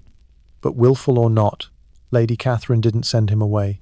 He stayed 3 days, then returned a few weeks later, and again, and again. Each visit brought more whispers below stairs. Curiosity grew like ivy. Who was this man who brought poetry instead of pearls? Who spoke kindly to the servants, as if they were people, not shadows? "He's in love with her," Thomas said one night. "Anyone can see that." "She could do better," James replied. "Her father will never agree." "When has Lady Catherine ever cared about that?" Nora's voice cut in, sharp for once. "Let the poor girl have a bit of happiness." The room fell quiet as Mr. Clay walked in, but the talk never truly stopped. Everyone had something to say about Mr. Blackwood. For your part, you watched Lady Catherine closely. You saw how she hummed while you fixed her hair, how she spent longer picking her dress on days he was expected. You noticed the books, new ones about politics, workers, women's rights. She kept them hidden, and you helped her. "He writes for the Times," she told you once, her voice proud. "About real things. Factory workers, education for girls, housing for the poor." You paused, unsure if you should speak. "He sounds very progressive, my lady." She smiled faintly. "He is. That's what I—" She stopped, blushing. "Well, it's refreshing, that's all." But it was more than refreshing. Everyone could see that now. By August, even Lord and Lady Everleigh couldn't pretend anymore. Their daughter was in love with someone poor, untitled, and opinionated. Then it happened. The confrontation. You weren't near the drawing room, but you could hear it. Lord Thornfield's voice, loud and booming. Lady Catherine, crying. Doors slammed. China crashed. And then the final blow. Mr. Blackwood was banned from Thornfield. Lady Catherine was no longer allowed to write to Mr. Blackwood. Instead, she was sent away to her aunt's home in Scotland. "Until she comes to her senses," Lord Thornfield had said. She left the next morning, her face pale and her eyes distant. She said nothing. She didn't need to. The silence said it all. After she was gone, Thornfield felt different, not just quieter, emptier, as if someone had blown out a candle. But Lady Catherine's absence wasn't the only change that autumn. Suddenly, new things began appearing. First came a telephone in Lord Thornfield's study, then electric lights in the front rooms. Mr. Clay sighed as he showed the footman how to flip the new switches. "Progress," he said. "It helps, I suppose, but it's not the same." Thomas was amazed. "Like magic," he said, clicking the switch off and on again. "No more filling oil lamps, no more soot." Nora nodded. "At least there's less fire danger now. Remember when Lady Brenda's curtains caught last Christmas? nearly burned down the east wing. But the lights were just the beginning. In October, Lord Thornfield bought his first motor car, a shiny new Daimler that roared like thunder. With it came a new kind of servant, a chauffeur. Mr. Parker arrived from London. He was nothing like the others, not stiff or quiet, but bold, clever, and always smelled of engine oil. Unlike the rest of the staff, Mr. Parker didn't eat in the servants' hall. He ate alone in the old stable, now turned into a garage. Thomas grumbled. Thinks he's better than us just because he can drive that monster. But you were curious. One afternoon, returning from the village, you saw Mr. Parker bent over the engine. It clanked and hissed like something alive. He looked up and smiled. Curious, are you? It's amazing, you said softly. How fast does it go? 20 miles an hour, maybe more. He wiped his hands on a cloth. Want to look inside? But just then Mrs. Hartley's voice rang across the yard. Amelia, why are you loitering? Get back to your duties. You hurried away, but your thoughts stayed behind. Mr. Parker was part of something new. He wasn't like the rest. His skills gave him power and freedom. By November, even more machines had arrived. A vacuum cleaner, huge and loud, that took 2 people to run, but did the job of 5. Then a washing machine, another beast of metal and steam. The laundry girls, always worn out, now had help. They'll replace us all one day, Nora joked by the fire. Then where will we go? I wouldn't mind, said Betsy, smiling. My cousin works in a shop in Manchester. She stands all day, sure, but she gets evenings and Sundays off, and better pay. You nodded slowly. It's not just machines, it's how people think that's changing too. You told them about the reading circle, how servants there talked about books like equals. Thomas laughed. Sounds dangerous. Next you'll want the right to vote. Nora raised her brow. Some of us already do. Weren't you listening last year when women marched in London? You remembered. The suffragists. Women in newspapers, demanding rights. Some even went to jail. You looked down at your hands. Hands that had scrubbed, polished, carried, served. It's all changing, you whispered. Everything. No one disagreed. Then December came, and Lady Catherine returned. But she was not the same. She was quieter. Her eyes held something heavy. There were no letters. No news of Mr. Blackwood. It seemed her father had won. But as you helped unpack her trunk, you found a small photo hidden in a book. Mr. Blackwood, looking straight at the camera, still, serious, sad. Lady Catherine saw your eyes pause. She said only one thing. Not a word, she whispered. Please, Amelia. You nodded. You understood completely. Some secrets were worth keeping. And then Christmas came again, your second one at Thornfield. But this year, it felt different. You were no longer the frightened new girl. You had your own place, now your own duties. The staff trusted you, even respected you. The scullery maid you once were wide-eyed and scared had grown into a capable housemaid. You had real prospects now. Mrs. Hartley had even hinted that you might become head housemaid soon. Nora was moving up to be Lady Brenda's lady's maid she was engaged to marry in the spring. It would be a big step. More money, more authority, a solid career in service. And yet, the reading circle had planted new thoughts in your mind. You remembered Mrs. Brown's daughter training to be a teacher in Manchester, Reverend Clark's niece working in a law office in York. Even Betsy spoke of leaving to work in her uncle's bakery. The hours would be long, but she'd have her own room, her own key, her own life. The world was changing, new jobs, new chances, new lives for women like you. Then came January 1907, 2 years since you had walked through the servants' door.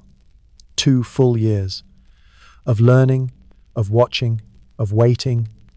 And in that time, Thornfield had changed too. Electric lights now lit most of the house. The telephone rang in the hallway. The motor car sat in its garage, waiting to be driven.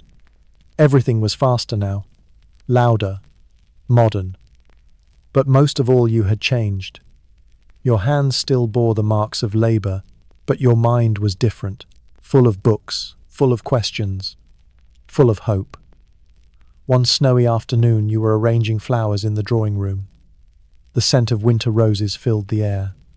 Soft light poured through the tall windows. Then Lady Catherine entered. You could tell something was wrong. She held a letter in her hand tight. "Amelia," she said quietly, "I need to ask you something important." "Of course, my lady." She looked at the door, then lowered her voice. "If you had the chance to leave," she asked, "to live a different life, would you take it?" You froze. The question hit you like a gust of cold air. I'm not sure." She stepped closer. "What would it depend on?" "On what that life offered," you said slowly. "If it was better. If it was what I wanted." She nodded, as if you had just confirmed something she already suspected. Then she asked, softly, "And what do you want, Amelia? Have you thought about it?" That question stopped you. No one had asked you that in years. Not since that strange moment in her bedroom nearly 2 years ago. You took a breath. I think I'd like to learn more. Maybe become a teacher, or work in a library, somewhere with books." Her voice lowered. "Yes, books, freedom, a life of the mind. I understand completely." Then she held out the letter. "This came today, from Mr. Blackwood." You hesitated. "Should you be reading this? A private letter?" But she nodded. "It's all right. I want you to read it." So you did. It was short, but deep. Mr. Blackwood had been offered a job as a foreign correspondent in America. He was leaving in February, and he wanted Lady Catherine to come with him as his wife. When you looked up, she was watching your face. "He wants me to choose," she said. "Him or all this?"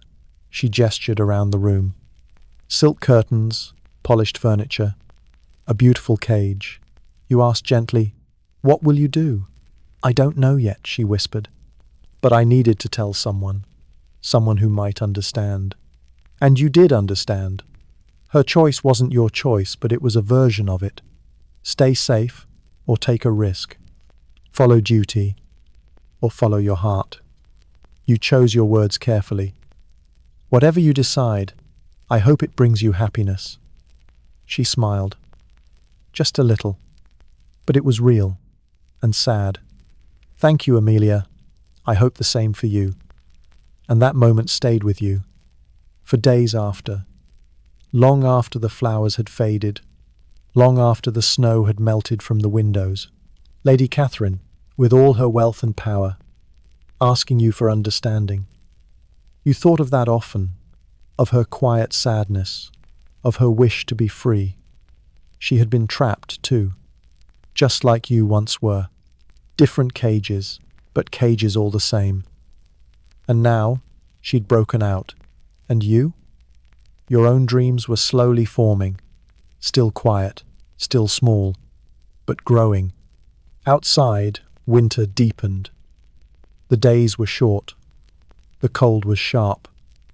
But something inside you had begun to thaw. Hope, possibility, change. Then February brought news. News that turned the house upside down. Lady Catherine had vanished, gone in the night with only a small bag. She left a note on her dressing table. "Gone to America. Don't try to find me. I have chosen my own path." See. Chaos followed. Lord Thornfield roared in anger. Lady Everley collapsed into bed. The phone rang non-stop. Police came and then left again. There was nothing to investigate. She had chosen to leave. Downstairs, the gossip was endless. Did she really go to America? Will she marry Mr. Blackwood? Will her father cut her off completely? "She's brave," Nora said, as you helped her carry clean linens upstairs. "Giving up all this for love." "It's not just love," you said softly. "It's freedom too, to choose, to be herself." Nora stopped. gave you a sharp look. Don't go getting romantic ideas. What works for Lady Catherine won't work for the likes of us. But you weren't so sure anymore. The rules, the limits, they weren't as solid as they once seemed. Lady Catherine had found a way out. Maybe you could too.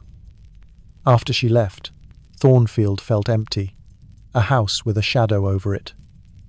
Lord Thornfield was gone more and more off to his club in London. Lady Everleigh stayed in her room. Even the servants felt it.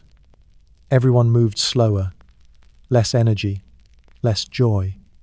Spring came late, the flowers were shy, the sun hid behind clouds. Rain fell again and again.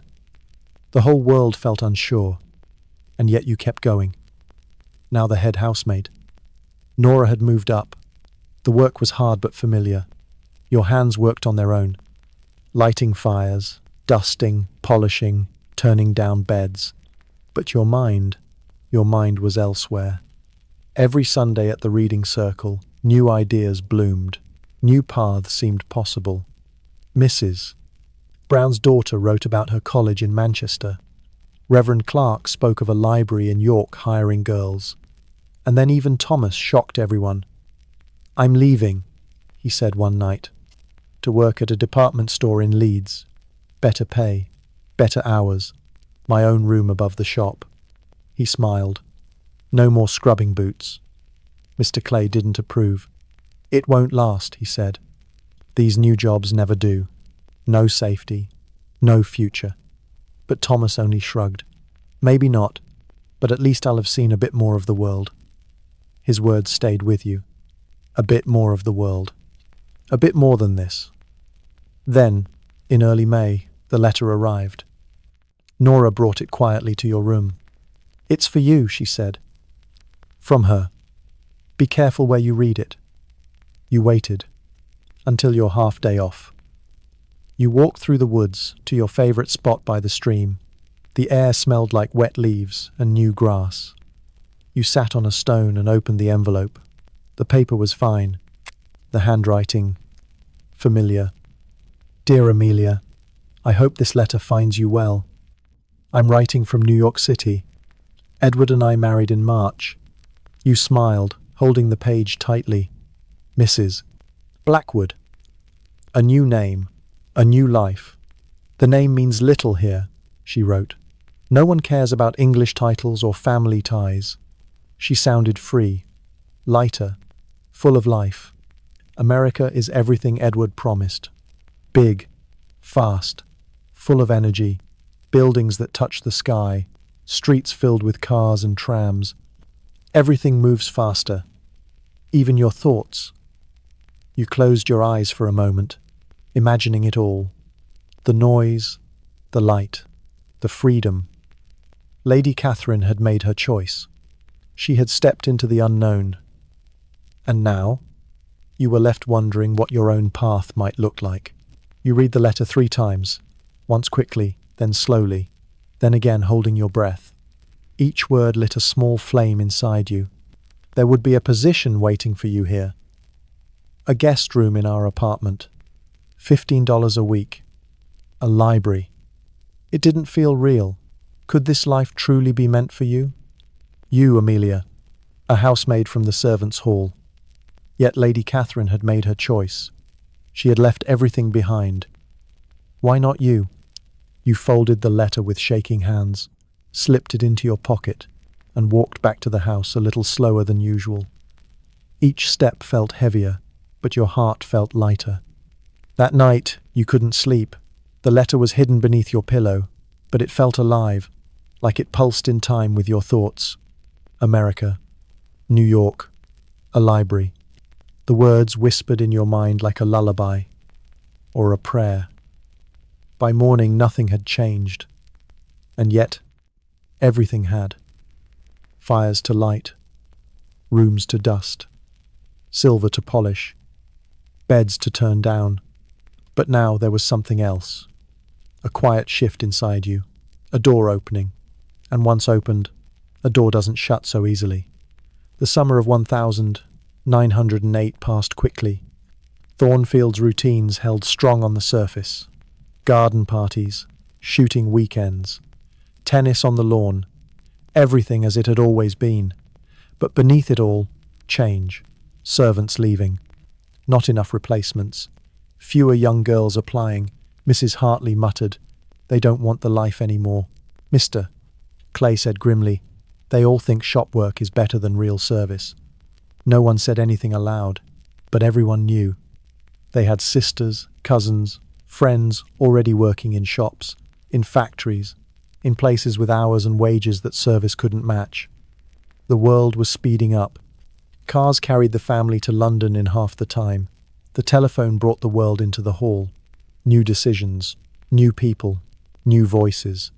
Everything changing, except you. Not yet. But the letter was still there, tucked inside your book of poetry. Lady Catherine's words waiting. In September, something unexpected happened. You were polishing the stair rail when Nora came rushing in. "Someone's asking for you at the servants' door," she whispered. A lady, in a feathered hat. You wiped your hands quickly, heart pounding. It was Miss Amanda, Lady Catherine's former lady's maid. Her coat was well tailored, her gloves neat, her eyes kind. You offered her tea. She sat with you in the servants' hall, just the two of you. "She asked me to come," Miss Amanda said gently, "to answer your questions. About America, about the journey, about the work." You didn't know what to say at first. But then the questions poured out. Is it really different there? The library work, is it hard? What's it like, the city? Your voice trembled with hope. Miss Amanda smiled. It's different, yes. Everything is. But different doesn't mean worse. The work isn't harder. It's just not what you're used to. You help readers. You sort books. Sometimes you read to children. You closed your eyes, imagining it. Books, light, laughter, no bells ringing, no one shouting orders. People are less formal, she continued. They treat you more like a person, not a servant. Her words hit you like a wave, more like a person. You had never really been seen as a full person at Thornfield. Not really. Except by one, Lady Catherine. And now she had left you a door. It was open, waiting. Just one step.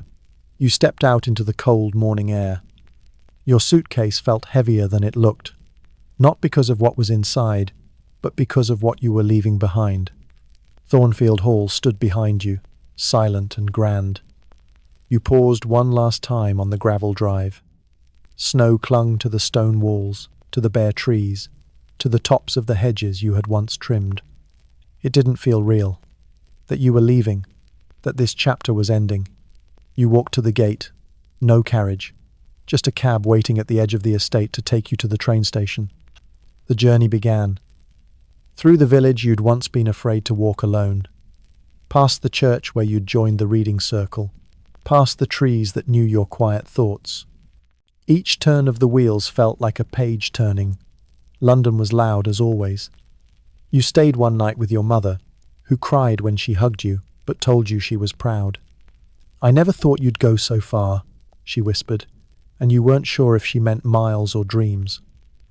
The next day, the train took you to Southampton, and then the ship, the 15th of February. The ocean waited, grey and endless, windy and cold, but full of promise.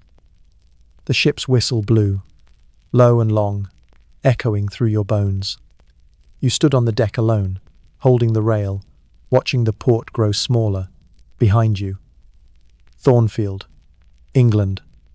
Service. The girl who had arrived wide-eyed with a mop in her hand. Ahead of you, Lady Catherine, a library, a room of your own, a new kind of life. The sea was rough that night, but you slept deeply. For the first time in a long time, your dreams were your own. Days passed, then a week. You read on the deck in the mornings, helped an elderly woman find her gloves, watched seagulls follow the ship long into the open sea, and then land. New York rose before you like a dream. Tall, proud buildings, steam curling from grates, the sound of hundreds of footsteps on pavement, and there, at the dock, a familiar face. Lady Catherine, wrapped in a coat, waving eagerly, and beside her, Mr. Blackwood, his eyes kind and smiling. "Amelia," she called. You stepped off the ship into her waiting arms. "Welcome to America," she whispered. You didn't look back. The crossing took 8 days. At first, you felt unsure. The ship rocked constantly, and you had to get used to sharing a tiny room with 3 other women. The air smelled of salt and metal, and everything felt unfamiliar. But soon you felt wonder. You spent hours on the deck staring at the water. It went on forever, blue and wide. The ocean made you feel small, but in a good way. Then came peace. At night you looked up at the stars. They felt closer, brighter than anything you'd seen from Thornfield. You held those stars like quiet secrets in your heart. On the 8th day, someone shouted from the front of the ship, "Land! America!" Your heart leapt. You ran to the railing, your hands cold against the metal, eyes straining. And then, joy. New York rose before you like a dream. The buildings reached into the sky like something out of a fairy tale. You had never seen anything so tall. You felt awe. There she stood, the Statue of Liberty, her torch lifted, her face calm, a sign that you were welcome. But next came confusion. Ellis Island was loud and busy. So many people, so many questions, doctors, stamps, long lines. Still, relief followed. You passed the inspection. You had your suitcase. You had your name. You had made it. And then you felt warmth. Mrs. Blackwood lady. Catherine was waiting for you. Her clothes were plain now, her face thinner, but her smile was exactly the same. "Amelia," she called. "Over here." She hugged you tightly. You felt belonging. For the first time in a long time, you were not just a servant. You were a friend. You felt hope. She took your arm. "Come," she said. "Edward's waiting with the automobile. We have so much to show you." You walked together through the crowd. All around you were voices in many languages, faces from many places. No one looked at you with judgment. You felt freedom. Just Amelia Rose from England, starting over. Then came pride. The library was beautiful, bright and quiet, full of books and ideas. Children came to hear you read. Grown-ups came to learn. You felt purpose. You helped people find the books they needed. You watched their eyes light up with understanding. You bought a blue dress with your first paycheck. Not black. You felt bold. A small dress, but a big step. You wrote to your mother often. You sent money when you could. You felt love. In her letters, she wrote, "You've gone farther than I ever dreamed. I'm proud of you." Sometimes, in quiet moments, you felt nostalgia. You thought of Thornfield, of Nora, of the silver, of the stairs, of Mrs. Hartley's big ring of keys. But mostly you felt forward-moving. You thought of the classes you took in the evenings, of the children in the library, of the woman you were becoming. You felt strong. One evening you sat on the rooftop with Catherine and Edward. The sky turned gold. The city shimmered. You felt wonder again. It had been 3 years. 3 years since you'd stepped onto the ship.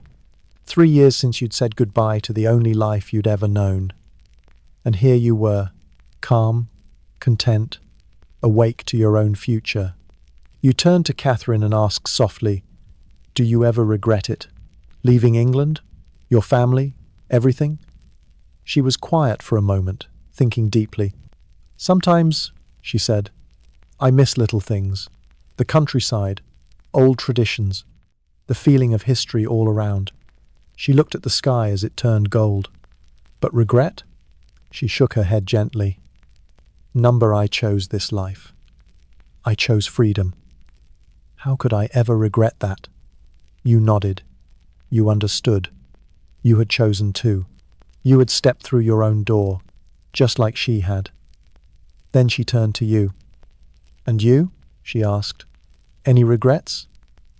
You looked out over the city, the lights slowly waking up as the sun went down.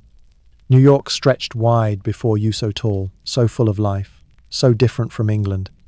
You smiled, just a little. "No," you whispered. "No regrets."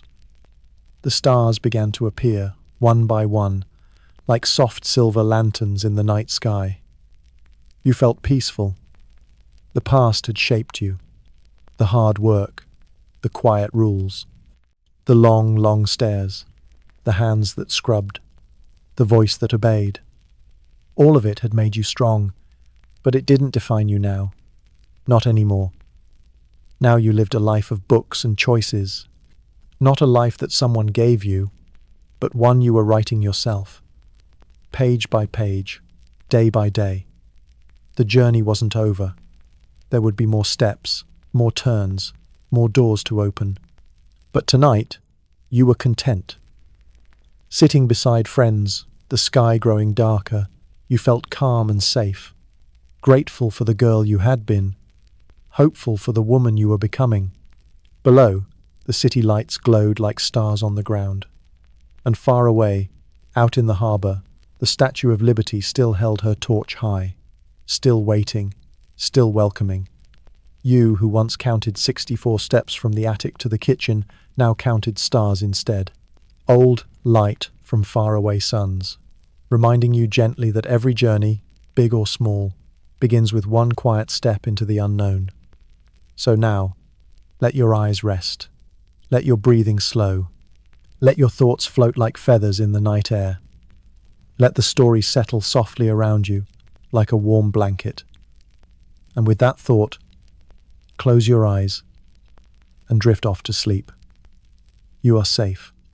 You are free. You are home.